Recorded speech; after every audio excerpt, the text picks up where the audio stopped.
ಪಂಚಮಸಾಲಿ ಪೀಠಾಧ್ಯಕ್ಷರ ಉಚ್ಚಾಟನೆ ಕೇಸ್ಗೆ ಬಿಗ್ ಟ್ವಿಸ್ಟ್ ಸಿಕ್ಕಿದೆ. ನನಗೆ ಸೂಚನೆ ನೀಡದೆ ಈ ಕ್ರಮ ಕೈಗೊಂಡಿದ್ದಾರೆ ಅಂತ ನಿನ್ನೆ ವಚನಾನಂದ ಶ್ರೀಗಳು ಹೇಳಿದ್ರು. ಆದರೆ ಅವರ ಮಠದ ಕೋಣೆಗೆ ನೋಟಿಸ್ ಅಂಟಿಸಿರುವಂತಹ ವಿಡಿಯೋವನ್ನ ಟ್ರಸ್ಟಿಗಳು ರಿಲೀಸ್ ಮಾಡಿದ್ದಾರೆ. ಸ್ವಾಮೀಜಿಗೆ ನೋಟಿಸ್ ನೀಡಿದಂತಹ ಆ ವಿಡಿಯೋವನ್ನ ರಿಲೀಸ್ ಮಾಡಿದ್ದಾರೆ. ಮೊನ್ನೆ ರಾತ್ರಿ ಮಠಕ್ಕೆ ನೋಟಿಸ್ ತೆಗೆದುಕೊಂಡು ಹೋಗಿದ್ರು. ಇಬ್ರು ನೋಟಿಸ್ ನೀಡೋದಕ್ಕೆ ಹೋದಾಗ ಸ್ವಾಮೀಜಿ ಮಠದಲ್ಲಿ ಇರಲಿಲ್ಲ. ಸ್ವಾಮೀಜಿಯ ಕೋಣೆಯ ಮುಂಭಾಗ ನೋಟಿಸ್ ಹಚ್ಚಿ ಬಂದಿದ್ರು ಟ್ರಸ್ಟ್ನವರು ಅಂತ.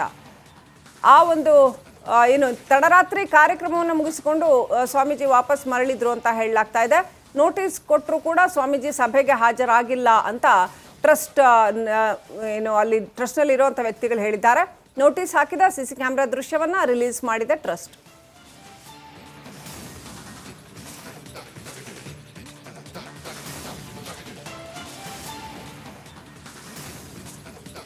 ನೆಕ್ಸ್ಟ್ ಅಪ್ಡೇಟ್ ಪಡ್ಕೊಳ್ಳೋಣ. ಪ್ರತಿನಿಧಿ ವಿಠಲ್ ಫೋನ್ ಕನೆಕ್ಟ್ ಆಗಿದ್ದಾರೆ. ವಿಠಲ್, ಇದೀಗ ಎಲ್ಲಿವರೆಗೆ ಬಂದಿದೆ ಪಂಚಮಸಾಲಿ ಪೀಠದ ಟ್ರಸ್ಟಿಗಳು ಹಾಗೂ ವಚನಾನಂದ ಶ್ರೀ ನಡುವಿನ ಜಿದ್ದಾಜಿದ್ದಿ ಎಲ್ಲಿವರೆಗೆ ಬಂದಿದೆ? ಈಗ ತಾವು ನೋಟಿಸ್ ಅಂಟಿಸಿದ ಆ ವಿಡಿಯೋವನ್ನು ಟ್ರಸ್ಟ್ನವರು ರಿಲೀಸ್ ಮಾಡಿದ್ದಾರೆ. ಇದು ಲೀಗಲಿ ಇದು ಹೇಗೆ? ಇದು ವಚನಾನಂದ ಶ್ರೀಗಳೇನಾದರೂ ಲೀಗಲಿ ಕೋರ್ಟ್ ಮೆಟ್ಲು ಹತ್ತುತ್ತಾರಾ? ಹೇಗೆ ನೋಡ್ಬೋದು ಇದನ್ನು? ಪ್ರಮುಖವಾಗಿ ಈಗ ವೈರಲ್ ಆಗಿರುವಂತಹ ದೃಶ್ಯದ ಕುರಿತಾಗಿರೋದಾದ್ರೆ ಏನು ಮೊನ್ನೆ ತಡರಾತ್ರಿ ಅಂದ್ರೆ ಸ್ವಾಮೀಜಿಗಳು ಮಧ್ಯರಾತ್ರಿ 3 ಗಂಟೆ ಬರ್ತಾರೆ. ಆದ್ರೆ ಅದಕ್ಕಿಂತ ಮುಂಚಿತವಾಗಿ ನಿನ್ನೆ ನಡೆದಂತ ಸಭೆ ವಿಚಾರಕ್ಕೆ ಸಂಬಂಧಪಟ್ಟಂತೆ ಸ್ವಾಮೀಜಿಗಳಿಗೆ ಆಹ್ವಾನ ನೀಡಬೇಕು ಅನ್ನೋ ನಿಟ್ಟಿನಲ್ಲಿ ಕೂಡ ಟ್ರಸ್ಟ್ಗಳಿಂದ ಒಂದು ನೋಟಿಸ್ ಅನ್ನ ಆ ಮಠಕ್ಕೆ ಕಳಿಸಿರ್ತಾರೆ. ಮಠದಲ್ಲಿ ಸ್ವಾಮೀಜಿಗಳು ಇಲ್ಲದ ಹಿನ್ನೆಲೆಯಲ್ಲಿ ಏನು ಹೋದಂತ ಇಬ್ಬರು ಅಲ್ಲಿರುವಂತಹ ಮಾತ ಸ್ವಾಮಿಗಳ ಗದ್ದುಗೆ ಒಂದು ನಮಸ್ಕಾರ ಮಾಡುವ ಮೂಲಕ ತದನಂತರ ವಚನಾನಂದ ಶ್ರೀಗಳ ಕೋಣೆಯ ಪಕ್ಕದ ಗೋಡೆಗೆ ಅಂದ್ರೆ ಅವರು ಬಂದ ತಕ್ಷಣ ಎದುರಿಗೆ ಕಾಣುವ ರೀತಿಯಂತೆ ಅದನ್ನ ಒಂದು ಸ್ಟಿಕ್ ಮಾಡಿ ಹೋಗಿರ್ತಾರೆ, ಅಂಟಿಸಿ ಹೋಗಿರ್ತಾರೆ. ಸೊ ಆ ವಿಚಾರಕ್ಕೆ ಸಂಬಂಧಪಟ್ಟಂತೆ ಏನು ಸ್ವಾಮೀಜಿಗಳು ನನಗೆ ಇಷ್ಟೊಂದು ತರಾತುರಿಯಲ್ಲಿ ಸಭೆ ಮಾಡುವಂತಹ ಜರೂರತ್ ಏನಿತ್ತು ಅನ್ನುವಂತಹ ಒಂದು ಸ್ಟೇಟ್ಮೆಂಟ್ ಅನ್ನ ಕೊಟ್ಟಿರುವ ಹಿನ್ನೆಲೆಯಲ್ಲಿ ಕೂಡ ಈ ಒಂದು ವಿಡಿಯೋನ ಬಿಡುಗಡೆ ಮಾಡಿರುವಂಥದ್ದು. ಬಿಡುಗಡೆ ಮಾಡುವ ಮೂಲಕ ನಾವು ಸ್ವಾಮೀಜಿಗಳಿಗೆ ನೋಟಿಸ್ ಕೊಟ್ಟಿದ್ದೇವೆ. ಅಲ್ಲದು ಕೂಡ ನಿನ್ನೆ ಅವರನ್ನ ಸಭೆಗೆ ಆಹ್ವಾನ ಮಾಡಿದ್ದೇವೆ. ಆದರೆ ಅವರು ಸಭೆಗೆ ಆಹ್ವಾನ ಮಾಡಿದ್ರು ಸಹ ಅದನ್ನ ಬರಲಿಲ್ಲ, ನಮ್ಮ ಸಭೆಗೆ ಬರಲಿಲ್ಲ, ಬಂದು ತಮ್ಮ ವಿಚಾರವನ್ನ ವ್ಯಕ್ತಪಡಿಸಿಲ್ಲ ಅನ್ನುವಂಥ ಒಂದು ಆರೋಪವನ್ನ ಮಾಡ್ತಿರುವಂಥದ್ದು. ಅದ್ರ ಜೊತೆಗೆ ನಿನ್ನೆ ಸಭೆಯಲ್ಲೂ ಕೂಡ ಅವರನ್ನ ಪದಚ್ಯುತಿಗೊಳಿಸುವಂತಹ ತೀರ್ಮಾನವನ್ನ ಟ್ರಸ್ಟಿಗಳು ಮಾಡಿರುವಂಥದ್ದು. ಅಂದ್ರೆ 12 ಜನಗಳ ಒಂದು ಟ್ರಸ್ಟಿನಲ್ಲಿ ಇದ್ದಂತ ಒಂದು ಠರಾವನ್ನ ಪಾಸ್ ಮಾಡುವ ಮೂಲಕ ಅವರನ್ನ ಪದಚ್ಯುತಿಗೊಳಿಸುವಂತ ಕೆಲಸವನ್ನು ಮಾಡಿದ್ರು. ಆದರೆ ಇದಾದ ನಂತರ ನಡೆದಂತ ಸಾಕಷ್ಟು ಬೆಳವಣಿಗೆ ಎಲ್ಲ ಒಂದು ಕಡೆಗೆ ಟ್ರಸ್ಟಿಗಳು ಸಹ ಕೆಲವಷ್ಟು ಬಯಲಾ ನಿಯಮಗಳನ್ನ ಫಾಲೋ ಮಾಡಲಿಲ್ಲ ಅನ್ನೋ ಆರೋಪವನ್ನು ಕೂಡ ವಚನಾನಂದ ಶ್ರೀಗಳು ಮತ್ತು ಅವರ ಭಕ್ತರು ಕೂಡ ಆರೋಪ ಮಾಡ್ತಾರೆ. ಅಂದ್ರೆ ಪ್ರಮುಖವಾಗಿ 4th ಒನ್ ಅಂದ್ರೆ ಪ್ರತಿ 5 ವರ್ಷಕ್ಕೊಮ್ಮೆ 4ರಲ್ಲಿ 1 ಭಾಗದಷ್ಟು ಜನ ನಿವೃತ್ತಿಯನ್ನ ಘೋಷಣೆ ಮಾಡಬೇಕು. ಹೊಸದಾಗಿ ಏನು ಕಮಿಟಿಗೆ ಸೇರ್ಪಡೆ ಆಗಬೇಕಂದ್ರೆ ಟ್ರಸ್ಟ್ಗೆ ಸೇರ್ಪಡೆ ಆಗಬೇಕು. ಆ ನಿಯಮಗಳನ್ನ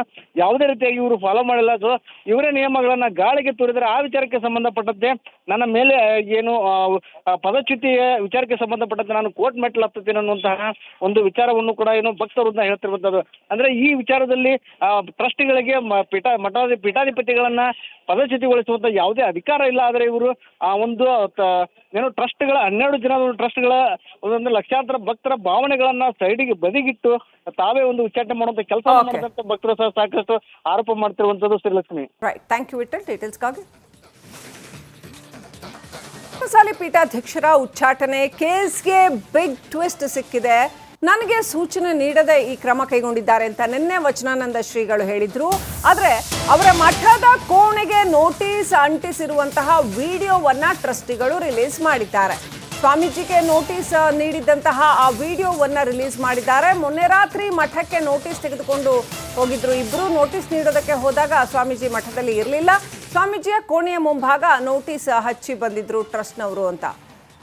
ಆ ಒಂದು ಏನು ತಡರಾತ್ರಿ ಕಾರ್ಯಕ್ರಮವನ್ನು ಮುಗಿಸಿಕೊಂಡು ಸ್ವಾಮೀಜಿ ವಾಪಸ್ ಮರಳಿದ್ರು ಅಂತ ಹೇಳಲಾಗ್ತಾ ಇದೆ.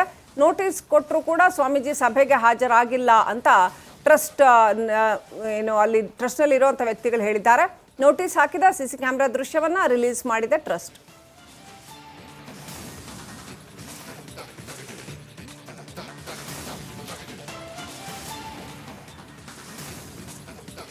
ನೆಕ್ಸ್ಟ್ ಅಪ್ಡೇಟ್ ಪಡ್ಕೊಳ್ಳೋಣ. ಪ್ರತಿನಿಧಿ ವಿಠಲ್ ಫೋನ್ ಕನೆಕ್ಟ್ ಆಗಿದ್ದಾರೆ. ವಿಠಲ್, ಇದೀಗ ಎಲ್ಲಿವರೆಗೆ ಬಂದಿದೆ ಪಂಚಮಸಾಲಿ ಪೀಠದ ಟ್ರಸ್ಟಿಗಳು ಹಾಗೂ ವಚನಾನಂದ ಶ್ರೀ ನಡುವಿನ ಜಿದ್ದಾಜಿದ್ದಿ ಎಲ್ಲಿವರೆಗೆ ಬಂದಿದೆ? ಈಗ ತಾವು ನೋಟಿಸ್ ಅಂಟಿಸಿದ ಆ ವಿಡಿಯೋವನ್ನು ಟ್ರಸ್ಟ್ನವರು ರಿಲೀಸ್ ಮಾಡಿದ್ದಾರೆ. ಇದು ಲೀಗಲಿ ಇದು ಹೇಗೆ? ಇದು ವಚನಾನಂದ ಶ್ರೀಗಳೇನಾದರೂ ಲೀಗಲಿ ಕೋರ್ಟ್ ಮೆಟ್ಲು ಹತ್ತುತ್ತಾರಾ? ಹೇಗೆ ನೋಡ್ಬೋದು ಇದನ್ನು? ಶ್ರೀಲಕ್ಷ್ಮಿ, ಪ್ರಮುಖವಾಗಿ ಈಗ ವೈರಲ್ ಆಗಿರುವಂತಹ ದೃಶ್ಯದ ಕುರಿತಾಗಿರೋದಾದ್ರೆ ಏನು ಮೊನ್ನೆ ತಡರಾತ್ರಿ ಅಂದ್ರೆ ಸ್ವಾಮೀಜಿಗಳು ಮಧ್ಯರಾತ್ರಿ 3 ಗಂಟೆ ಬರ್ತಾರೆ. ಆದ್ರೆ ಈ ಅದಕ್ಕಿಂತ ಮುಂಚಿತವಾಗಿ ನಿನ್ನೆ ನಡೆದಂತ ಸಭೆ ವಿಚಾರಕ್ಕೆ ಸಂಬಂಧಪಟ್ಟಂತೆ ಸ್ವಾಮೀಜಿಗಳಿಗೆ ಆಹ್ವಾನ ನೀಡಬೇಕು ಅನ್ನೋ ನಿಟ್ಟಿನಲ್ಲಿ ಕೂಡ ಟ್ರಸ್ಟ್ಗಳಿಂದ ಒಂದು ನೋಟಿಸ್ ಅನ್ನ ಮಠಕ್ಕೆ ಕಳಿಸಿರ್ತಾರೆ. ಮಠದಲ್ಲಿ ಸ್ವಾಮೀಜಿಗಳು ಇಲ್ಲದ ಹಿನ್ನೆಲೆಯಲ್ಲಿ ಏನು ಹೋದಂತ ಇಬ್ಬರು ಅಲ್ಲಿರುವಂತಹ ಏನು ಮಾತ ಸ್ವಾಮಿಗಳ ಗದ್ದುಗೆ ಒಂದು ನಮಸ್ಕಾರ ಮಾಡುವ ಮೂಲಕ ತದನಂತರ ವಚನಾನಂದ ಶ್ರೀಗಳ ಕೋಣೆಯ ಪಕ್ಕದ ಗೋಡೆಗೆ ಅಂದ್ರೆ ಅವರು ಬಂದ ತಕ್ಷಣ ಎದುರಿಗೆ ಕಾಣುವ ರೀತಿಯಂತೆ ಅದನ್ನ ಒಂದು ಸ್ಟಿಕ್ ಮಾಡಿ ಹೋಗಿರ್ತಾರೆ, ಅಂಟಿಸಿ ಹೋಗಿರ್ತಾರೆ.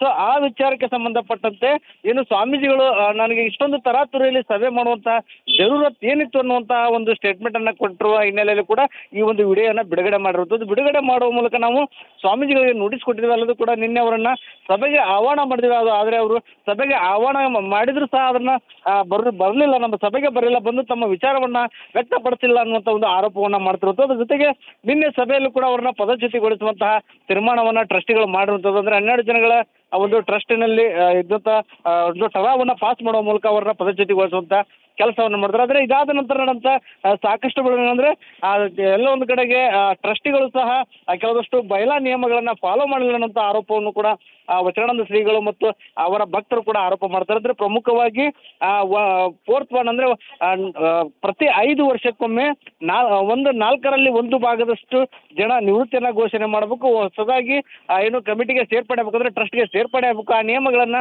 ಯಾವುದೇ ರೀತಿಯಾಗಿ ಇವರು ಫಾಲೋ ಮಾಡಿಲ್ಲ. ಸೊ ಇವರೇ ನಿಯಮಗಳನ್ನ ಗಾಳಿಗೆ ತೋರಿದರೆ ಆ ವಿಚಾರಕ್ಕೆ ಸಂಬಂಧಪಟ್ಟಂತೆ ನನ್ನ ಮೇಲೆ ಏನು ಪದಚ್ಯುತಿಯ ವಿಚಾರಕ್ಕೆ ಸಂಬಂಧಪಟ್ಟಂತೆ ನಾನು ಕೋರ್ಟ್ ಮೆಟ್ಲು ಹತ್ತುತ್ತೀನಿ ಅನ್ನುವಂತಹ ಒಂದು ವಿಚಾರವನ್ನು ಕೂಡ ಏನು ಭಕ್ತರನ್ನ ಹೇಳ್ತಿರುವಂಥದ್ದು.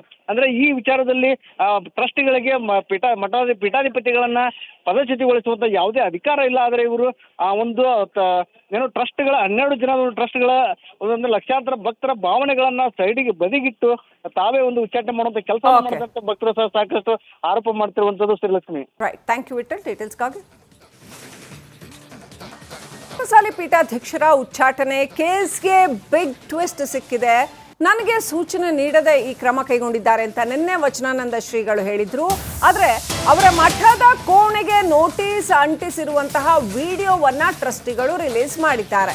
ಸ್ವಾಮೀಜಿಗೆ ನೋಟಿಸ್ ನೀಡಿದಂತಹ ಆ ವಿಡಿಯೋವನ್ನ ರಿಲೀಸ್ ಮಾಡಿದ್ದಾರೆ. ಮೊನ್ನೆ ರಾತ್ರಿ ಮಠಕ್ಕೆ ನೋಟಿಸ್ ತೆಗೆದುಕೊಂಡು ಹೋಗಿದ್ರು ಇಬ್ರು. ನೋಟಿಸ್ ನೀಡೋದಕ್ಕೆ ಹೋದಾಗ ಸ್ವಾಮೀಜಿ ಮಠದಲ್ಲಿ ಇರಲಿಲ್ಲ. ಸ್ವಾಮೀಜಿಯ ಕೋಣೆಯ ಮುಂಭಾಗ ನೋಟಿಸ್ ಹಚ್ಚಿ ಬಂದಿದ್ರು ಟ್ರಸ್ಟ್ನವರು ಅಂತ. ಆ ಒಂದು ಏನು ತಡರಾತ್ರಿ ಕಾರ್ಯಕ್ರಮವನ್ನು ಮುಗಿಸಿಕೊಂಡು ಸ್ವಾಮೀಜಿ ವಾಪಸ್ ಮರಳಿದ್ರು ಅಂತ ಹೇಳಲಾಗ್ತಾ ಇದೆ. ನೋಟಿಸ್ ಕೊಟ್ಟರು ಕೂಡ ಸ್ವಾಮೀಜಿ ಸಭೆಗೆ ಹಾಜರಾಗಿಲ್ಲ ಅಂತ ಟ್ರಸ್ಟ್ ಏನು ಅಲ್ಲಿ ಟ್ರಸ್ಟ್ನಲ್ಲಿ ಇರುವಂಥ ವ್ಯಕ್ತಿಗಳು ಹೇಳಿದ್ದಾರೆ. ನೋಟಿಸ್ ಹಾಕಿದ ಸಿಸಿ ಕ್ಯಾಮೆರಾ ದೃಶ್ಯವನ್ನ ರಿಲೀಸ್ ಮಾಡಿದೆ ಟ್ರಸ್ಟ್.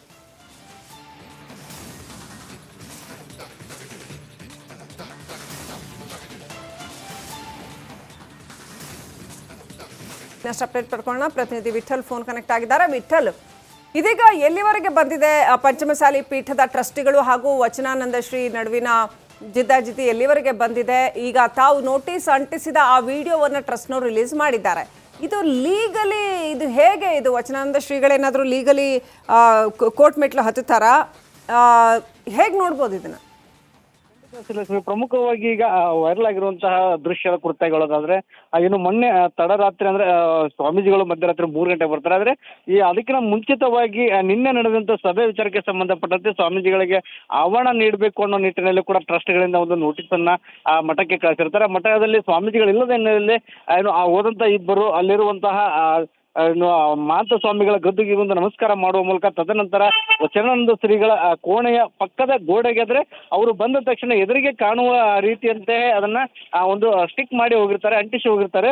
ಸೊ ಆ ವಿಚಾರಕ್ಕೆ ಸಂಬಂಧಪಟ್ಟಂತೆ ಏನು ಸ್ವಾಮೀಜಿಗಳು ನನಗೆ ಇಷ್ಟೊಂದು ತರಾತುರಿಯಲ್ಲಿ ಸಭೆ ಮಾಡುವಂತಹ ಜರೂರತ್ ಏನಿತ್ತು ಅನ್ನುವಂತಹ ಒಂದು ಸ್ಟೇಟ್ಮೆಂಟ್ ಅನ್ನ ಕೊಟ್ಟಿರುವ ಹಿನ್ನೆಲೆಯಲ್ಲಿ ಕೂಡ ಈ ಒಂದು ವಿಡಿಯೋನ ಬಿಡುಗಡೆ ಮಾಡಿರುವಂಥದ್ದು. ಬಿಡುಗಡೆ ಮಾಡುವ ಮೂಲಕ ನಾವು ಸ್ವಾಮೀಜಿಗಳಿಗೆ ನೋಟಿಸ್ ಕೊಟ್ಟಿದ್ದೀವಿ. ಅಲ್ಲದು ಕೂಡ ನಿನ್ನೆ ಅವರನ್ನ ಸಭೆಗೆ ಆಹ್ವಾನ ಮಾಡಿದ್ವಿ. ಆದರೆ ಅವರು ಸಭೆಗೆ ಆಹ್ವಾನ ಮಾಡಿದ್ರು ಸಹ ಅದನ್ನ ಬರಲಿಲ್ಲ, ನಮ್ಮ ಸಭೆಗೆ ಬರಲಿಲ್ಲ, ಬಂದು ತಮ್ಮ ವಿಚಾರವನ್ನ ವ್ಯಕ್ತಪಡಿಸಿಲ್ಲ ಅನ್ನುವಂಥ ಒಂದು ಆರೋಪವನ್ನ ಮಾಡ್ತಿರುವಂಥದ್ದು. ಅದ್ರ ಜೊತೆಗೆ ನಿನ್ನೆ ಸಭೆಯಲ್ಲೂ ಕೂಡ ಅವರನ್ನ ಪದಚ್ಯುತಿಗೊಳಿಸುವಂತಹ ತೀರ್ಮಾನವನ್ನ ಟ್ರಸ್ಟಿಗಳು ಮಾಡಿರುವಂಥದ್ದು. ಅಂದ್ರೆ 12 ಜನಗಳ ಒಂದು ಟ್ರಸ್ಟಿನಲ್ಲಿ ಇದ್ದಂತ ಒಂದು ಠರಾವನ್ನ ಪಾಸ್ ಮಾಡುವ ಮೂಲಕ ಅವರನ್ನ ಪದಚ್ಯುತಿಗೊಳಿಸುವಂತ ಕೆಲಸವನ್ನು ಮಾಡಿದ್ರು. ಆದರೆ ಇದಾದ ನಂತರ ನಡೆದಂತ ಸಾಕಷ್ಟು ಬೆಳವಣಿಗೆ ಅಂದ್ರೆ ಎಲ್ಲ ಒಂದು ಕಡೆಗೆ ಟ್ರಸ್ಟಿಗಳು ಸಹ ಕೆಲವಷ್ಟು ಬಯಲಾ ನಿಯಮಗಳನ್ನ ಫಾಲೋ ಮಾಡಲಿಲ್ಲ ಅನ್ನೋ ಆರೋಪವನ್ನು ಕೂಡ ವಚನಾನಂದ ಶ್ರೀಗಳು ಮತ್ತು ಅವರ ಭಕ್ತರು ಕೂಡ ಆರೋಪ ಮಾಡ್ತಾರೆ. ಅಂದ್ರೆ ಪ್ರಮುಖವಾಗಿ 4th ವಾರ್ಡ್ ಅಂದ್ರೆ ಪ್ರತಿ 5 ವರ್ಷಕ್ಕೊಮ್ಮೆ 4ರಲ್ಲಿ 1 ಭಾಗದಷ್ಟು ಜನ ನಿವೃತ್ತಿಯನ್ನ ಘೋಷಣೆ ಮಾಡಬೇಕು. ಹೊಸದಾಗಿ ಏನು ಕಮಿಟಿಗೆ ಸೇರ್ಪಡೆ ಆಗ್ಬೇಕಂದ್ರೆ ಟ್ರಸ್ಟ್ಗೆ ಸೇರ್ಪಡೆ ಆಗ್ಬೇಕು. ಆ ನಿಯಮಗಳನ್ನ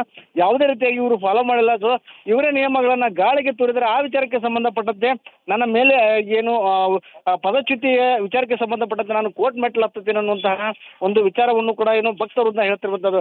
ಅಂದ್ರೆ ಈ ವಿಚಾರದಲ್ಲಿ ಟ್ರಸ್ಟ್ಗಳಿಗೆ ಪೀಠಾಧಿಪತಿಗಳನ್ನ ಪದಚ್ಯುತಿಗೊಳಿಸುವಂತ ಯಾವುದೇ ಅಧಿಕಾರ ಇಲ್ಲ. ಆದರೆ ಇವರು ಏನು ಟ್ರಸ್ಟ್ಗಳ 12 ಜನ ಟ್ರಸ್ಟ್ಗಳ ಒಂದು ಲಕ್ಷಾಂತರ ಭಕ್ತರ ಭಾವನೆಗಳನ್ನ ಸೈಡಿಗೆ ಬದಿಗಿಟ್ಟು ತಾವೇ ಒಂದು ಉಚ್ಚಾಟನೆ ಮಾಡುವಂತ ಕೆಲಸ ಮಾಡಿದಂತ ಭಕ್ತರು ಸಹ ಸಾಕಷ್ಟು ಆರೋಪ ಮಾಡ್ತಿರುವಂತದ್ದು Srilakshmi. Right, thank you Vittal ಡೀಟೇಲ್ಸ್ಗಾಗಿ.